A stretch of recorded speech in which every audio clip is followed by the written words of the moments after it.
नमस्कार साथियों, अस्सलाम वालेकुम। मैं आज जिस मुद्दे पे आपसे चर्चा करूंगा, रूबरू होऊंगा, वो नेट जेआरएफ सेट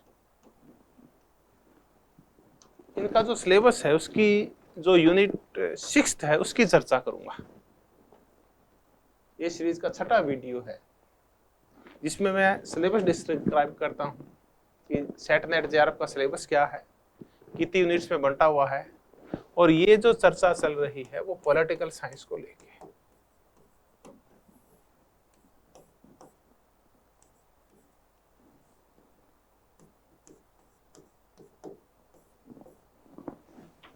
तो इसी चर्चा को मैं आज आगे बढ़ाऊंगा और आपसे आज इस 6ठे वीडियो में इकाई 6th इकाई यूनिट 6 की चर्चा करूंगा।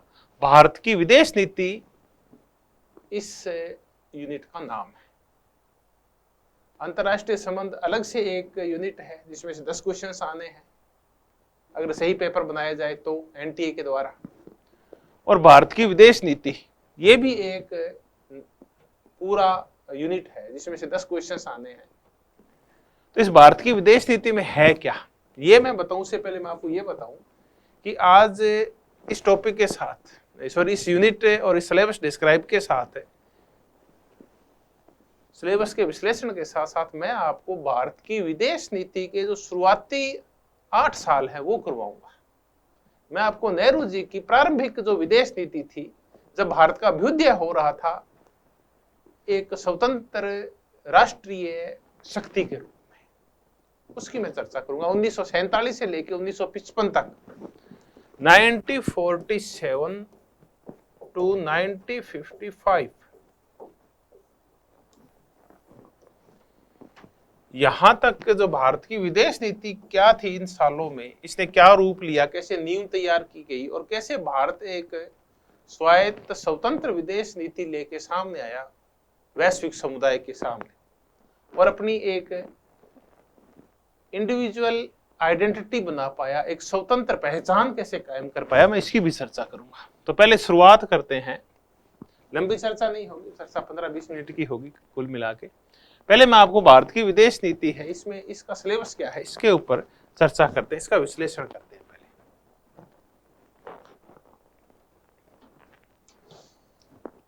इकाई 6 भारत की विदेश नीति, देखिए ये है इसका पूरा सिलेबस। भारत की विदेश नीति का दृष्टिकोण क्या है, अप्रोच है। उत्तर औपनिवेशिक, क्योंकि देश गुलामी से मुक्त हुआ था। पोस्ट कॉलोनियल, विकासात्मक, उदयमान शक्ति और उभरती हुई राजनीतिक अर्थव्यवस्था के रूप में जो भारत की पहचान है वो किस प्रकार बनी। देखिए यहां से जो क्वेश्चन आ सकता है वो एक क्वेश्चन आ सकता है बेमुश्किल। भारत की विदेश नीति में निरंतरता और बदलाव, सिद्धांत तथा निर्धारक तत्व, गुट निरपेक्ष आंदोलन, नॉन अलाइनमेंट मूवमेंट, गुट निरपेक्ष आंदोलन की ऐतिहासिक पृष्ठभूमि और इसकी प्रासंगिकता, हिस्टोरिकल इसका पर्सपेक्टिव क्या है और इसका रिलेवेंस क्या है वर्तमान में भी, और भारत की परमाणु नीति ये क्या है, इसके ऊपर यहां से जो क्वेश्चन आते हैं वो मुझे पूरा वो है। मैं ये नहीं कह रहा कि ऐसा ही कुछ होता है, लगभग पेपर में अगर देखें तो आप ऐसा ही हुआ है। 2 क्वेश्चंस यहां से आते हैं। उसके बाद क्योंकि इसके ऊपर तो गुट निरपेक्ष आंदोलन के ऊपर तो एक क्वेश्चन हर हालात में आएगा, चाहे कोई कोटेशन आए, चाहे कोई फैक्ट आए, चाहे कोई अवधारणा आए, चाहे इसका रिलेवेंस आए वर्तमान में, इसके सम्मेलन के संदर्भ में आए, एक क्वेश्चन जरूर आता है। उसके बाद है प्रमुख शक्तियों के साथ भारत के संबंध, यूएस के साथ है, यूएसएसआर के साथ है, उसके बाद रशिया के साथ है 91 के बाद, और पीपल्स रिपब्लिक ऑफ चाइना जिसको हम चीन कहते हैं आजकल, माओ से तुंग वाला चीन, इसकी चर्चा है। तो यहां से एक क्वेश्चन बनता है, बहुध्रुवीय दुनिया के साथ भारत के संबंध, ईयू के साथ भारत के संबंध, यूरोपियन यूनियन के साथ, BRICS, ASEAN, Shanghai corporation organisation, अफ्रीकी संघ, दक्षिण अफ्रीकी विकास समुदाय, और यहां से एक क्वेश्चन यहां से बनता है। उसके बाद है भारत के पड़ोसी देशों के साथ संबंध कैसे, इसमें है सार्क। उसके बाद है दक्षिण एशियाई सहयोग संगठन, गुजराल सिद्धांत है, पड़ोसियों को वरीयता देने का सिद्धांत, गुजराल डॉक्ट्रिन है। लुक ईस्ट पॉलिसी है, नरसिम्हा राव द्वारा चालू की गई, मोदी जी द्वारा चालू की गई एक्ट ईस्ट पॉलिसी की चर्चा है। उसके बाद लुक वेस्ट है, जो मनमोहन सिंह जी के समय हुई थी। यहां से जो चांस बनते हैं पड़ोसी देशों के साथ संबंध, और इस संदर्भ में 2 क्वेश्चन के चांस बनते हैं। उसके बाद अंतरराष्ट्रीय शासन व्यवस्था में भारत की प्राक्रमण या नेगोशिएशन की कार्यनीति क्या है, संयुक्त राष्ट्र संघ के साथ कैसे संबंध रखे भारत ने, WTO के साथ, अंतरराष्ट्रीय मुद्रा कोष, जलवायु परिवर्तन पर अंतर सरकारी पैनल जो है क्लाइमेट चेंज के ऊपर, उसके ऊपर आ सकता है एक क्वेश्चन। और एक क्वेश्चन यहां से आ सकता है जो समसामयिक चुनौतियां हैं, चाहे वो समुद्री सुरक्षा को लेके हो, जिसके लिए भारत क्वाड का निर्माण कर रहा है, ऊर्जा सुरक्षा को लेके हो, जिसके तहत भारत इराक से भी और ईरान से भी और अब तो रशिया तक से तेल खरीद रहा है, वो भी है, पर्यावरणीय सुरक्षा को लेके भारत का जो योगदान है, चाहे वो कोप के द्वारा जो ये सोलर अलायंस बनाया गया इसकी चर्चा हो, प्रवासन और शरणार्थियों के मुद्दे है, जल संसाधन है, अंतरराष्ट्रीय आतंकवाद है और साइबर सिक्योरिटी है। एक क्वेश्चन यहां से बनता है। अगर आप इनमें महत्वपूर्ण टॉपिक्स देखना चाहें, अगर आप कहीं नहीं, आपको 6-7 क्वेश्चन करने हैं, तो एक तो भारत की विदेश नीति में निरंतरता और बदलाव, दूसरा है प्रमुख शक्तियों के साथ भारत के संबंध, जहां से 1 से 2 क्वेश्चन जरूर आएंगे, और तीसरा है भारत के पड़ोसी देशों के साथ संबंध। ये 3 टॉपिक सबसे ज्यादा महत्वपूर्ण है। ये नहीं कर रहा है, हो सकता है किसी में से 1 आ जाए, हो सकता है कहीं से 2 आ जाए, लेकिन बड़ा बड़ा विभाजन इस प्रकार किया जा सकता है। तो आप जब भी भारत की विदेश नीति का अध्ययन, अध्यापन कुछ भी आरंभ करें, आप इसको पढ़ना आरंभ करें, उससे पहले सिलेबस को आप अच्छी तरह से देख लें कि मुझे इसमें से कौन से टॉपिक्स हैं जो अच्छी तरह से करने हैं। फिर आप जब ये डिसाइड कर लेते हैं, फिर आप डिसाइड क्वेश्चंस देखिए कि किस प्रकार के क्वेश्चन पीछे आए हुए हैं भारत की विदेश नीति पर, उनको अलग से कर लीजिए। और उसके बाद आप जो शुरुआत करेंगे वो आप मटेरियल इकट्ठा करेंगे, ये मटेरियल सारा कहाँ मिल सकता है आपको और गाइडेंस कहाँ से मिल सकती है, इसके बाद आपकी तैयारी शुरू हो जाएगी। अब मैं भारत की जो विदेश नीति है इसके तहत आज आपको जो टॉपिक करवाऊंगा वो करवाऊंगा भारत की विदेश नीति 1947 से लेकर 1955 तक क्या थी।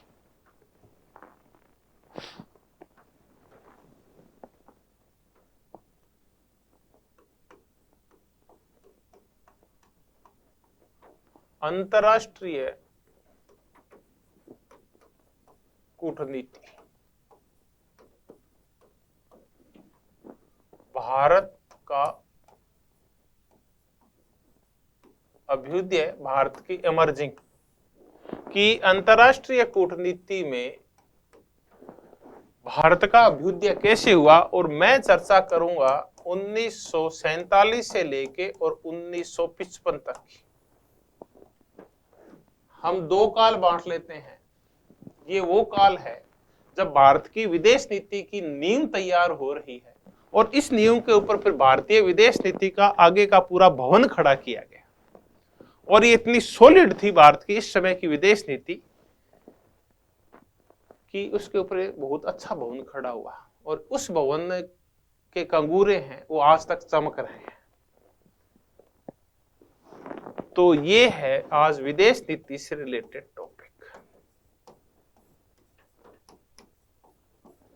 विदेश नीति की जो शुरुआती नींव और जो शुरुआती नींव के पत्थर रखे गए, उनमें 2 व्यक्तियों की महत्वपूर्ण भूमिका है। एक है हमारे प्रथम प्रधानमंत्री व विदेश मंत्री जवाहरलाल नेहरू,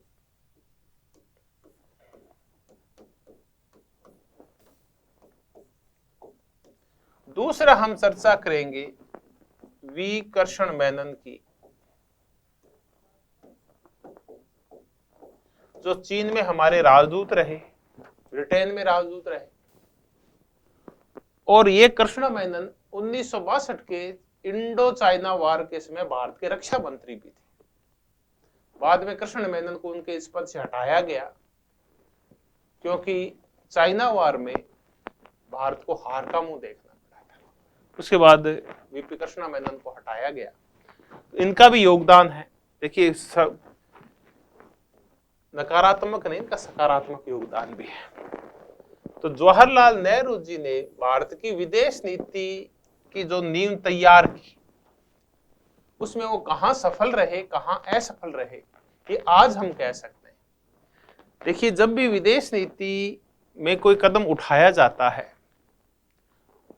तो वो सोच समझ के उठाया जाता है, राष्ट्र हित में उठाया जाता है, नेशन फर्स्ट मान के उठाया जाता है।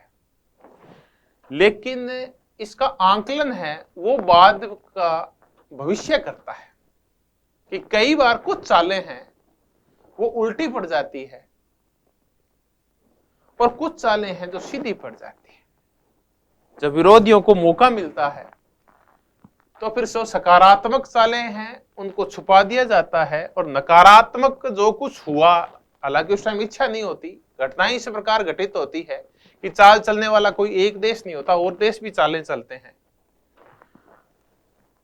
तो बाद में भविष्य में जब आंकलन किया जाता है तो वो फिर आलोचना करते हैं कि ये इनकी कमियां थी, फिर अच्छाइयां दब जाती है। तो क्या नेहरू की शुरुआती जो विदेश नीति थी वो सफल थी या असफल थी, मैं इसी मुद्दे के ऊपर आपसे चर्चा करूंगा, और मैं कोशिश करूंगा कि इस दौरान मैं बाइस्ड नहीं हूं, मेरा झुकाव किसी एक पक्ष की ओर नहीं हो, बल्कि मैं एक निरपेक्ष विश्लेषण कर पाऊं। हालांकि किसी मानव के लिए, किसी मनुष्य के लिए जो पॉलिटिकल साइंस पढ़ाता है, निरपेक्ष होना बहुत ही मुश्किल है। भले ही व्यवहारवादी कह के गए होंगे, विज्ञानवादी, अनुभववादी कह के गए होंगे कि राजनीति शास्त्र पढ़ने पढ़ाने वालों को अपने अध्ययन में, चाहे वो रिसर्च स्कॉलर हो, चाहे वो फिर मेरी तरह कोई अध्यापक हो, या फिर कोई राइटर हो, कोई और अध्ययन करता हो, कोई रिसर्चर हो, उसको अपने अध्ययन में बाइस्ड नहीं होना चाहिए। लेकिन देखिए, मानव प्रवृत्ति है, आप इन प्रवृत्तियों को रोक नहीं सकते। तो मैं कोशिश करूंगा कि मैं रोकूं, फिर भी देखिए क्या होता है। यह आंकलन आपका होगा। तो मैं चर्चा करूंगा 1947 से लेके और 1955 तक की। देखिए, सबसे पहले भारतीय विदेश नीति के समक्ष जो संकट आए, उन संकटों की चर्चा करता हूं। भारत की विदेश नीति के समक्ष संकट, या भारत के एज ए नेशन क्या संकट आए। तो देखिए, पहला संकट आया, वो आया विभाजन का। दूसरा संकट आया, वो आया रियासतों का।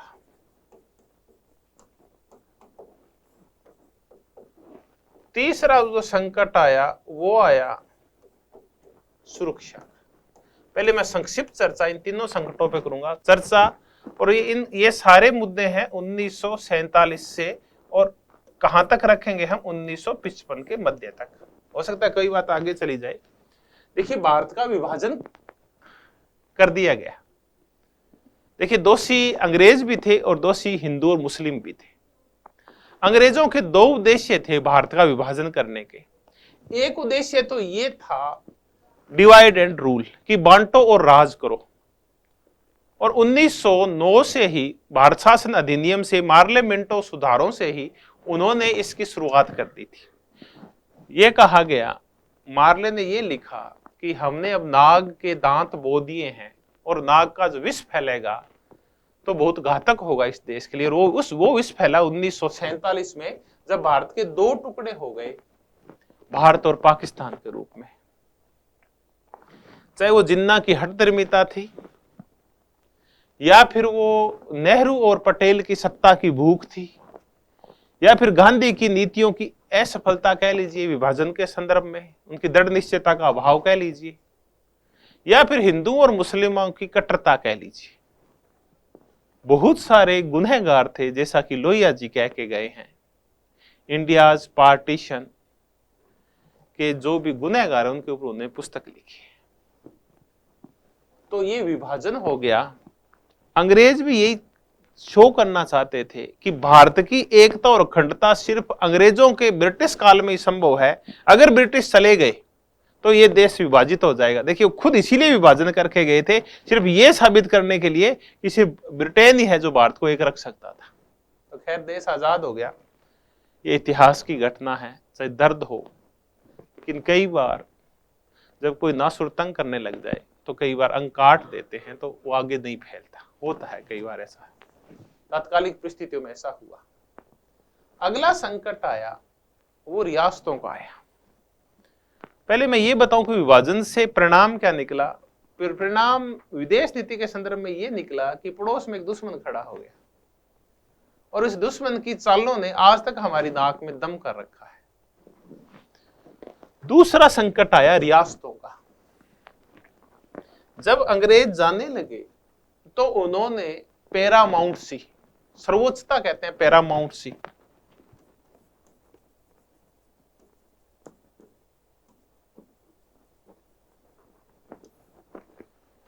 पैरामाउंट सी की पॉलिसी के तहत ब्रिटिश देशी रियासतों के ऊपर सर्वोच्चता रखा करते थे। देशी रियासतें जो कुछ करेगी वो ब्रिटिश शासन और प्रशासन से पूछ के करेगी। 1947 में जब अंग्रेज शीघ्रता से भारत छोड़ने और भारत से पलायन और भारत से भागने का प्रयास कर रहे थे, क्योंकि भारत उनके गले में आ रहा था, सांप्रदायिक दंगे शुरू हो गए थे और अंग्रेज ये नहीं चाहते थे कि इन सांप्रदायिक दंगों का जो लाल खून है उसके छींटे अंग्रेजों की चादर पे पड़े। लेकिन खैर इसीलिए वो जल्दी भागे थे। तो पैरामाउंट सी की इस पॉलिसी को उन्होंने वापस लिया और ये कहा कि रियासतें अब अपना अस्तित्व निर्धारण करने के लिए स्वायत्त है, स्वतंत्र है, वो चाहे वैसा ही करें।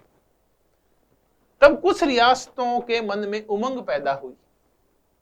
ऐसी रियासतों में भोपाल का नवाब भी था, ऐसी रियासतों में हैदराबाद का निजाम भी था, जूनागढ़ का नवाब भी था, कश्मीर का राजा हरि सिंह भी था और जोधपुर का राजा भी था हनुमान सिंह। ये चाह रहे थे कि हम भी स्वायत्त हो जाएं, आजाद हो जाएं। कुछ और छोटी रियासतें भी कुछ ऐसा ही सपना देख रहे थे, जिसमें त्रावणकोर भी था। तो देखिए अंग्रेजों की जो नीति थी पैरामाउंट सी को हटाने के बाद वो बाल्कन प्लान था। बाल्कन का होता है देश के छोटे छोटे टुकड़े कर दो, ताकि फिर भारत कभी मजबूत देश नहीं रह पाए, क्योंकि ये टुकड़े आपस में लड़ेंगे, ये छोटे छोटे देश बन जाएंगे, आपस में लड़ते रहेंगे ये, और एक नेशन के रूप में भारत कभी भी शक्ति के रूप में उदित नहीं हो पाएगा।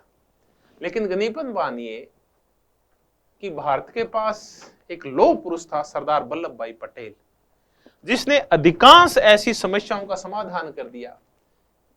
सिर्फ 2 जगह ताकत का प्रयोग किया गया, हैदराबाद के निजाम के ऊपर और जूनागढ़ में। बाकी रियासतों का डरा धमका के विलय कर लिया गया। लेकिन एक रियासत ने संकट पैदा कर दिया और वो था J&K। और J&K ने ऐसा वो पूरा संकट पैदा किया कि अभी तक ये भारतीय विदेश नीति के समक्ष एक चुनौती है। तो दूसरा था रियासतों का संकट, जिसमें J&K रोड़ा बन गया एक अच्छी विदेश नीति के निर्माण में। और नेहरू की असफलता जब गिनाई जाती है तो J&K की समस्या का सही समाधान नहीं करना भी उनकी एक असफलता है। तीसरा है सुरक्षा को लेकर। सुरक्षा आर्थिक, क्योंकि भारत जब आजाद हुआ तो अंग्रेज भारत को देके गए थे गरीबी, पुअर्टी, भारत को वो देके गए थे अशिक्षा और बीमारी। 3 चीजें वो भारत को देके गए जिनसे भारतीयों को लड़ना था। यही दे सकता है कोई एक औपनिवेशिक पाश्चात्य देश किसी भी एक थर्ड वर्ल्ड के देश को यही देके गया था। अफ्रीका के देशों को और एशियन देशों को हिस्से में आया था गरीबी, भ्रष्टाचार, अशिक्षा, बेरोजगारी। तो आर्थिक रूप से भारत एक कमजोर राष्ट्र था। सुरक्षा, 2 देश खड़े हो रहे थे, एक पाकिस्तान और दूसरा 1949 में एक नया republic China, people's republic of China, जिसको हम माओ त्से तुंग वाला साम्यवादी चीन भी कह सकते हैं, वो खड़ा हो रहा था। और भारत की सुरक्षा के लिए जो साजो सामान चाहिए वो भारत के पास नहीं था। तो भारत मुखापेक्षी था, भारत मुंह देखता रहता था ब्रिटेन का, कभी यूएसए का और किसी और देश का। और ब्रिटेन ने और यूएस ने इसका भारी फायदा भी उठाया, भारत को धमकाने में कोई कसर नहीं छोड़ी। तो आर्थिक सुरक्षा,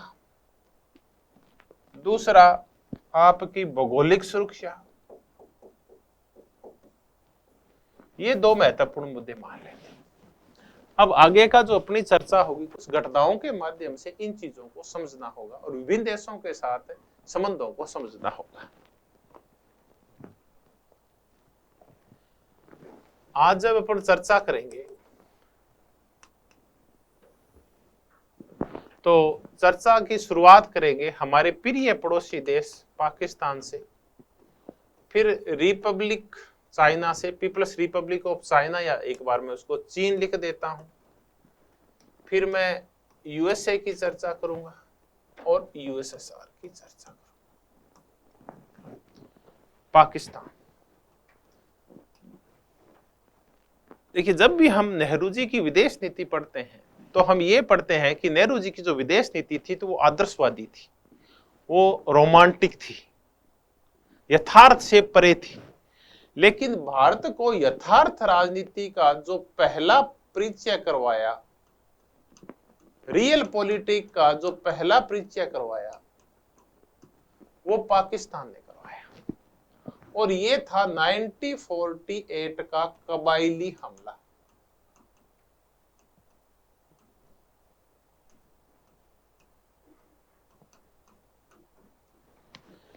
न केवल कबायली जनजातियों ने बल्कि पाकिस्तान की 3 प्लाटून ने भी इसमें भागीदारी की, और भागीदारी इसलिए की क्योंकि अभी भी जो J&K की जो स्थिति थी वो बिल्कुल क्लियर नहीं थी। हरि सिंह पटेल के समझाने के बावजूद अपनी स्वायत्त और स्वतंत्र नीति और स्वतंत्र नेशन के सपने को बनाए हुए था राजा हरि सिंह। ऐसे में पाकिस्तान ने मुसलमानों का आधार लेके और जम्मू कश्मीर पे हमला कर दिया। ये तो गनीमत थी कि हरि सिंह ने भारत में विलय पत्र पर हस्ताक्षर कर दिए, और वहां का जो लोकप्रिय नेता था शेख अब्दुल्ला, वो भी भारत के पक्षधर थे, नेहरू से उनके संबंध अच्छे थे। तो हरि सिंह और शेख अब्दुल्ला, चाहे इनकी आपस में नहीं बनती थी, लेकिन नेहरू जी और पटेल इनके प्रयासों से जम्मू कश्मीर भारत में विलीन तो हो गया, लेकिन तब तक देर हो चुकी थी, कबायली हमला हो चुका था। भारत ने इस कबायली हमले को रोकने के प्रयास किए, लेकिन एक गड़बड़ ये हुई कि इस पूरे मुद्दे को नेहरू जी रोकते रोकते भी और यूएनओ में ले गए। यूएनओ में जो मुद्दा गया उसके पीछे 2 कारण हैं। एक, लॉर्ड माउंटबेटन नेहरू को प्रेरित कर रहे हैं कि आप इस मुद्दे को यूएनओ में लेके जाइए। दूसरा, खुद नेहरू की जो आदर्शवादी नीति है वो उनको प्रेरित कर रही है कि आप मुद्दा यूएनओ में लेके जाइए। अब नेहरू क्यों लेके गए इस कश्मीर वाले मुद्दे को यूएनओ में? नेहरू ने यह सोचा कि कश्मीर का मुद्दा यूएन में जाएगा और वहां अगर निष्पक्ष फैसला होगा सुरक्षा परिषद में, तो यह होगा कि पाकिस्तान ने भारत की एक रियासत के ऊपर हमला किया है, तो पाकिस्तान की आलोचना की जाएगी, पाकिस्तान पे कुछ प्रतिबंध लगाए जाएंगे, और जम्मू कश्मीर के बारे में भारत की जो राजनीतिक और कानूनी स्थिति है वो ज्यादा सुदृढ़ हो जाएगी। लेकिन देखिए होता इसका उल्टा है, और खुद नेहरू स्वीकार करते हैं और अपनी बहन विजय लक्ष्मी को लिखते हैं कि मैंने ये नहीं सोचा था कि यूएनओ के अंदर, संयुक्त राष्ट्र संघ में ऐसी कुटिल चालें चली जाएगी। परिणाम क्या निकला कि ये मामला जाके उलझ गया। यूएसए ने, अमेरिका ने और ब्रिटेन ने पाकिस्तान का साथ दिया और मानने से इनकार कर दिया कि गलती पाकिस्तान की है। खैर जो भी हो, उसके बाद एक वहां से कमीशन आया और उस कमीशन ने फैसला ये दिया कि फैसला क्या दिया, उसने प्रपोजल दिया कि पाकिस्तान पहले अपनी सेनाएं हटाएगा, फिर भारत अपनी सेनाएं हटाएगा और उसके बाद जम्मू कश्मीर में जनमत संग्रह होगा। नेहरू जी ने उस कमीशन के इस प्रस्ताव को मान लिया। वो इसलिए क्योंकि नेहरू जी को यह लगता था कि जम्मू कश्मीर में रहने वाले हिंदू हैं, वो जनमत संग्रह में भारत का साथ देंगे। शेख अब्दुल्ला का बहुत बड़ा वजूद है कश्मीरी मुसलमानों के ऊपर, वो भी भारत का साथ देंगे, तो जनमत संग्रह में भारत के दिक्कत नहीं आएगी। लेकिन वो आज तक नहीं हुआ, देखिए, और आज तक ये पूरा जो मुद्दा है ये उलझा हुआ है जम्मू कश्मीर वाला। तो ये थी शुरुआती नीति जो पाकिस्तान के संदर्भ में थी। अब पाकिस्तान को छोड़ते हैं और एक दूसरे देश की तरफ चलते हैं और वो देश है चाइना। 1949 माओवादी क्रांति हुई और माओ त्से-तुंग ने एक सफल साम्यवादी क्रांति के द्वारा यहां कोमांतिंग सरकार को उखाड़ फेंका और यहां चांग काई शेक सत्ता छोड़ के चले गए। फार्मोसा, जिसको आजकल हम ताइवान बोलते हैं, चीन के ऊपर, जिसको मुख्य चीन है, रिपब्लिक चाइना है, पीपल्स रिपब्लिक ऑफ चाइना जिसका पूरा नाम है, उसके ऊपर माओ त्से-तुंग और उसके साम्यवादी साथियों का कब्जा हो गया। भारत वह पहला गणतांत्रिक देश था, प्रथम गणतांत्रिक देश। देखिए, भारत प्रथम देश नहीं था बल्कि प्रथम गणतांत्रिक देश था। भूटान ने भी मान्यता दी थी और उन्होंने मान्यता दी, लेकिन भूटान तो गणतांत्रिक है नहीं। तो भारत, ध्यान रखें, प्रथम गणतांत्रिक देश था जिसने इस चीन को मान्यता दी थी। इसके पीछे उद्देश्य क्या था? इसके पीछे उद्देश्य था कि चीन के साथ संबंध बनाए जाए, एक सौहार्दपूर्ण एशिया का निर्माण किया जाए और चीन को साथ लेके भारत अपनी स्थिति को और मजबूत करे। क्योंकि पड़ोस में अगर आपके दुश्मन खड़ा हो गया है और अभी आप ताजा ताजा ही स्वतंत्र हुए हैं, आपके टुकड़े हुए हैं, आपके सामने और बहुत सारी समस्याएं हैं, तो चीन जैसा एक और दुश्मन खड़ा नहीं हो जाए तो उसको शुरुआत में साथ लिया जाए। ये था। चीन के साथ शुरुआती संबंध भारत के बहुत ही प्रेम पूर्वक रहे और इतने घनिष्ठ रहे, ऐसा स्वर्णिम काल आया कि 1954 में भारत और चीन के मध्य शांतिपूर्ण सह अस्तित्व के लिए एक समझौता किया गया और इस समझौते का नाम था पंचशील। भारतीय प्रधानमंत्री नेहरू और चीन के प्रधानमंत्री चाओ एन लाई के मध्य समझौता हुआ। लेकिन देखिए, 1954 में एक और बड़ी घटना हुई।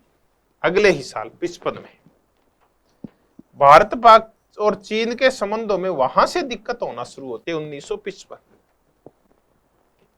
1955 में बांडुंग में एशिया अफ्रीका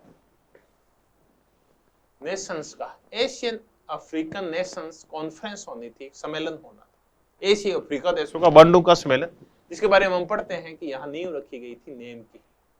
हालांकि नियम की नींव से पहले रखी गई थी, रूपरेखा पहले बन गई थी। 1954 में कोलंबो कॉन्फ्रेंस हुई थी, उसमें बांडुंग में चाओ एन लाई को जाना था और चाओ एन लाई को हांगकांग से उड़ान भर के और इंडोनेशिया के बांडुंग में जाना था। चाओ एन लाई के लिए तैयार खड़ा था एक भारत का हवाई जहाज, द कश्मीर प्रिंसेस। देखिए, नाम सुनिए, द कश्मीर प्रिंसेस। चाओ एन लाई जो चीन के राष्ट्रपति हैं, उनको उस द कश्मीर प्रिंसेस हवाई जहाज पे बैठना था जो भारतीय था और उनको बांडुंग जाना था।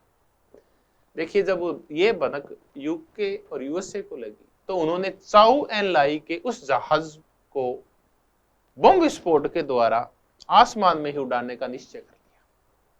क्यों कर लिया?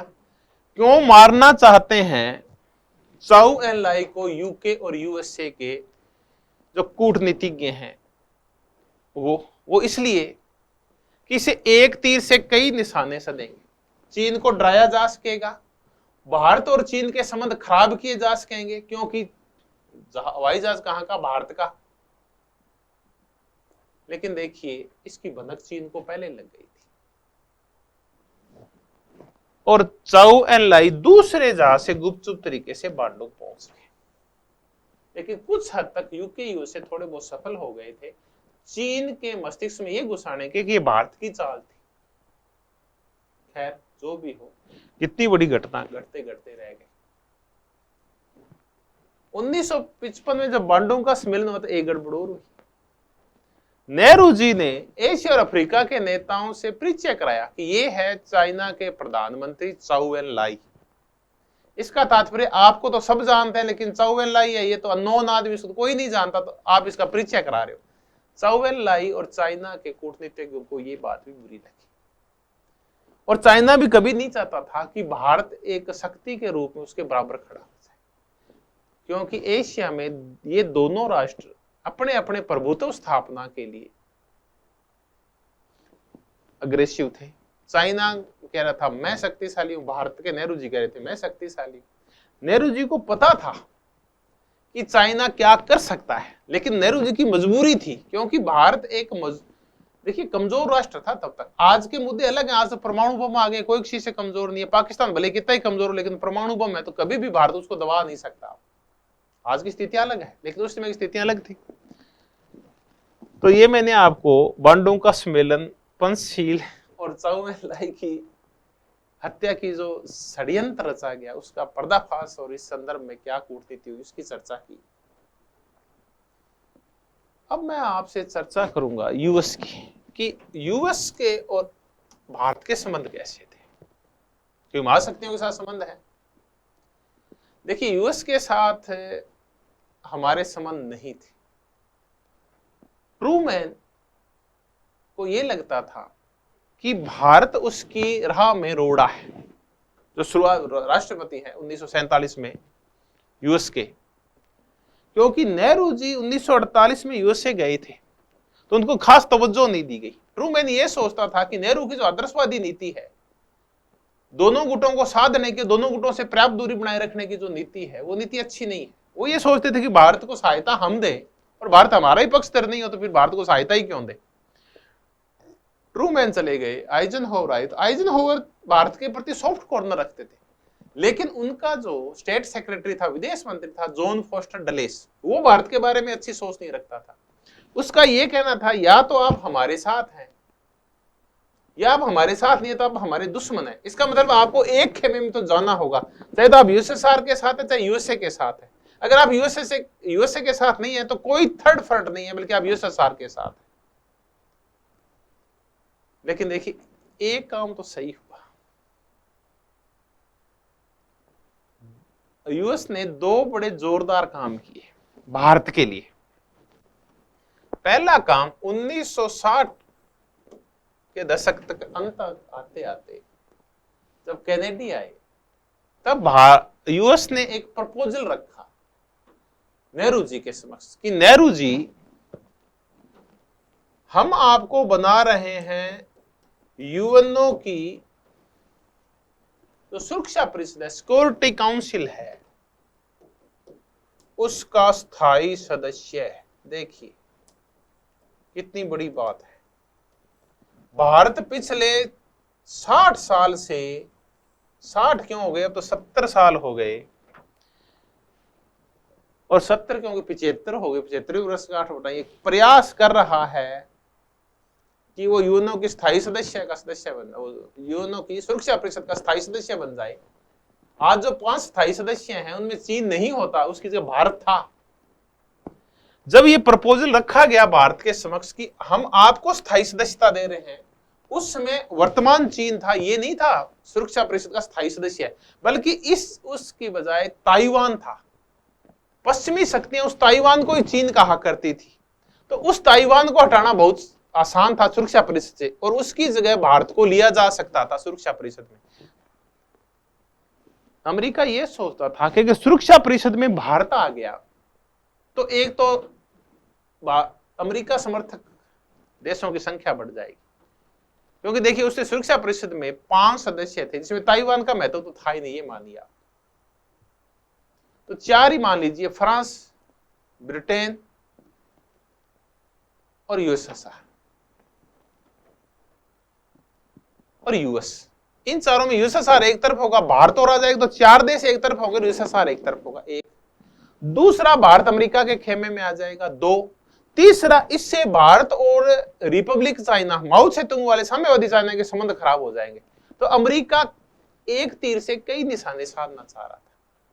नेहरू जी ने यह कह के कि नहीं, इससे एशियाई सौहार्दता बिगड़ जाएगी, इससे हमारे चाइना के साथ संबंध बिगड़ जाएंगे, नेहरू जी ने मना कर दिया यूएनओ की सुरक्षा परिषद का स्थायी सदस्य बनने से।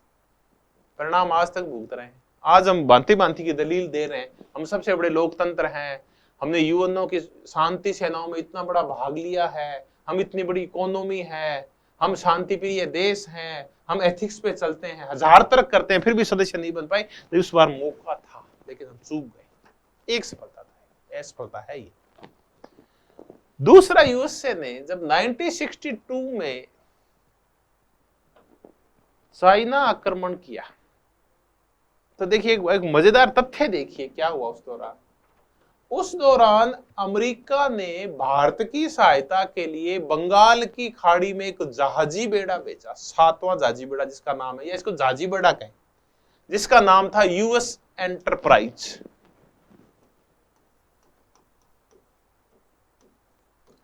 आप कहेंगे आप हमें गलत बता रहे हैं। यूएस एंटरप्राइज का जो जहाजी बेड़ा बंगाल की खाड़ी में आया था, वो तो 1971 में आया था, भारत को डराने के लिए और पाकिस्तान के पक्ष में। तो आप एक नया तथ्य जान लीजिए, यूएस एंटरप्राइज 2 बार आया, एक 1962 में और एक 1971 में। 1962 में जब यूएस एंटरप्राइज आया था तो भारत के समर्थन में आया था। अमेरिका का यह कहना था कि अगर चीन बहुत ज्यादा एकता अखंडता को नुकसान पहुंचाएगा और भारत के बहुत बड़े इलाके पर अगर काबिज होने की कोशिश करेगा तो अमेरिका हस्तक्षेप करेगा, सीधा हस्तक्षेप करेगा। इसीलिए चाइना को नियंत्रित करने के लिए 1962 के भारत पाक युद्ध में यूएसए ने भारत की सहायता के लिए यूएस एंटरप्राइजेस का जहाजी बेड़ा भेजा बंगाल की खाड़ी। दोबारा आया था तो उसका उद्देश्य अलग था, दूसरी बार भारत को डराने के लिए आया था पाकिस्तान के समर्थन में, लेकिन 62 में ये भारत के समर्थन में आया था, ये जहाजी बेड़ा जो यूएस ने भेजा था।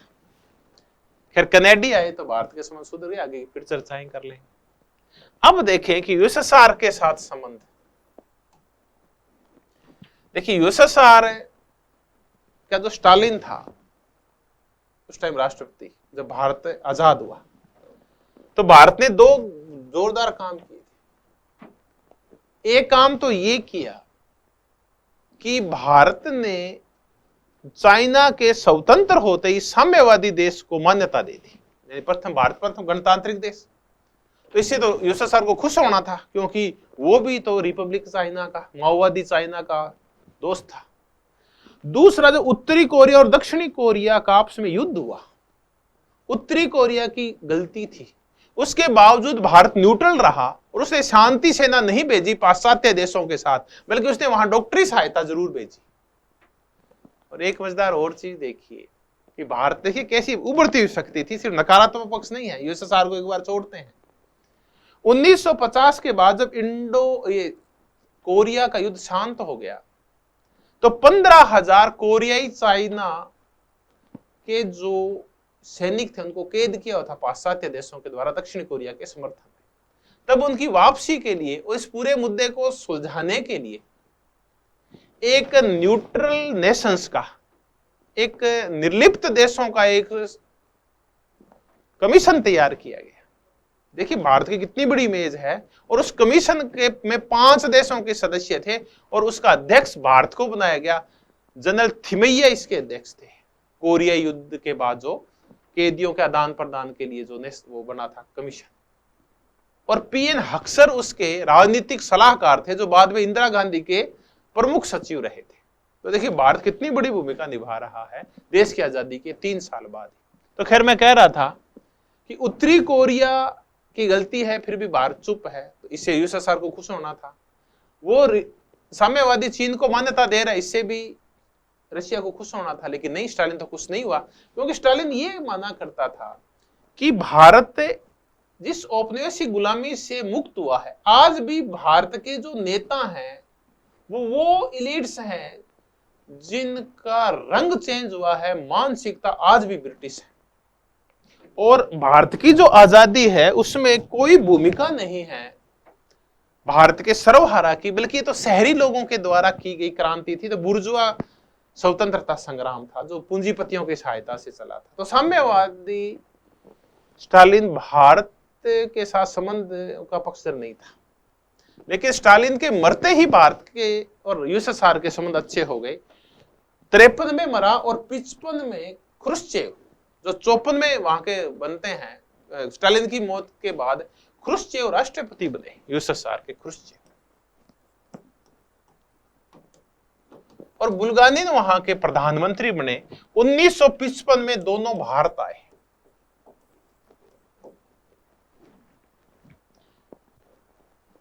देखिए, यूएस के जो पहले राष्ट्रपति आधिकारिक दौरे पे आए थे वो थे आइजनहावर, और यूएसएसआर के जो पहले राष्ट्रपति आए वो थे ख्रुश्चेव। ये दोनों प्रधानमंत्री और राष्ट्रपति भारत के दौरे पे आए और ऐसे संबंध स्थापित हुए भारत और यूएसएसआर के जो 1991 तक बड़े घनिष्ठ रहे। 91 के बाद तो देखिए शीत युद्ध का अंत हुआ, उसके बाद तो स्थितियां अलग थी। तो ये मैंने आपको 10 से 1 साल की विदेश नीति की सिर्फ बड़ी बड़ी घटनाएं बताई है। पाकिस्तान के संदर्भ में, चीन के संदर्भ में कैसे चाउ एन लाई को मारने का प्रयास हुआ, कैसे भारत को यूएसए ने ये कहा कि हम आपको बना देते हैं सदस्य, कैसे जो जनरल थिमैया थे वो न्यूट्रल नेशंस के उत्तरी कोरिया दक्षिण कोरिया युद्ध के संबंध में अध्यक्ष बने, इन सब की हमने चर्चा की। अब हम और जो चर्चाएं रह गई हैं, चाहे 1956 में नेहरू जी क्यों स्वेज संकट के ऊपर तो बोले, लेकिन हंगरी संकट के ऊपर क्यों नहीं बोले। 1962 में क्या कारण थे भारत और चीन के युद्ध के। नेहरू जी कश्मीर में कहां गलत साबित हुए, नेहरू जी चीन के संदर्भ में कहां गलत साबित हुए, नेहरू जी ने कैसी एक सुदृढ़ सॉलिड नींव रखी भारतीय विदेश नीति की, कैसे जब कोलंबो कॉन्फ्रेंस हुई तो उसमें रूपरेखा तैयार की गई गुट निरपेक्ष आंदोलन की 1954 में, 1955 का बांडुंग क्या था, 1961 में बेलग्रेड में क्या हुआ, इन सब की हम चर्चा करेंगे। और कैसे विजय लक्ष्मी पंडित, जो पंडित नेहरू की बहन थी, वो पहली महिला बनी या पहली प्रतिनिधि बनी जिसने यूएनओ के सामने सबसे पहले रंग भेद, जाति भेद का मुद्दा उठाया अफ्रीका के संदर्भ में। और कैसे भारत एशिया और अफ्रीका के जो औपनिवेशिक गुलामी से मुक्त हुए देश थे उनका नेतृत्व करने में सफल रहा शुरुआती दौर में। ऐसी कुछ बातें फिर कभी चर्चा करूंगा। आप चाहें तो कलाम एकेडमी का खुद का ऐप है, वहां जाके नेट जेआरएफ के संदर्भ में इन सब चीजों को जान सकते हैं और नई नई चीजों को जान सकते हैं। एक काम आप जरूर करें और कुछ नहीं तो Kalam academy NET JRF YouTube channel है, वो जरूर ज्वाइन कर लें। उसके ऊपर मैं ऐसे ही मुद्दे लेके समय समय पर आपसे मुखातिब होता रहूंगा, होता रहा हूं और होता रहूंगा। आज के लिए इतना ही, कल फिर चर्चा करेंगे यूनिट 7 के ऊपर। धन्यवाद, बहुत बहुत धन्यवाद। Thank you very much.